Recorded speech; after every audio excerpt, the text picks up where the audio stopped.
Assalamu alaikum masu sauraro, barkanmu da warhaka. Barkanmu da sake saduwa a cikin tasharmu ta AA na Congo Production TV. Tashar da take kawo muku zafafan shirye-shirye masu faɗakantarwa, masu ilmantarwa, gami da nishaɗantar da ku.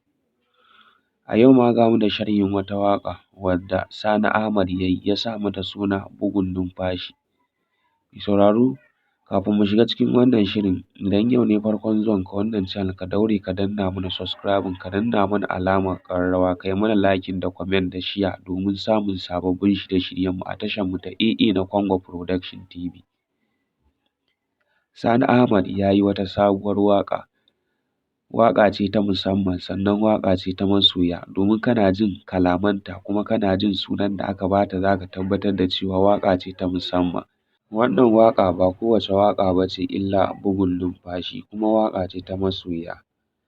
Domin Sani Ahmad ya ƙware wajen rera waƙoƙi na soyayya, to wannan waƙar ma idan ka saurare ta za ka tabbatar da cewa ya yi ƙoƙari wajen rera ta. Sannan kuma shi ma ya ba da gudunmawa a masana'antar Kannywood, musamman a wannan shekarar da ya saki sababbin waƙoƙi daɗaɗa waɗanda suke faranta wa masoyansa rai. Domin ko ba ka soyayya idan ka saurari waƙoƙin Sani Ahmad ka san gwani ne wajen rera waƙa, sannan kuma yana ba da gudunmawa a masana'antar Kannywood. Wannan waƙa ta yi daɗi, sannan kuma waƙa ce wadda za ta faranta ma rai.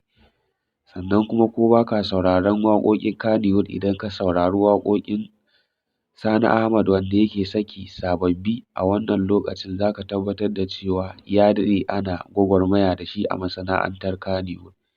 Mai sauraro, kada na cika ka da surutu. Zan so ka saurari waƙar, sannan kuma idan yau ne farkon zuwanka wannan channel, ka daure ka danna mana subscribing, ka danna mana alamar ƙararrawa, ka yi mana liking da comment da share a tasharmu ta AA na Congo Production TV. Mun gode.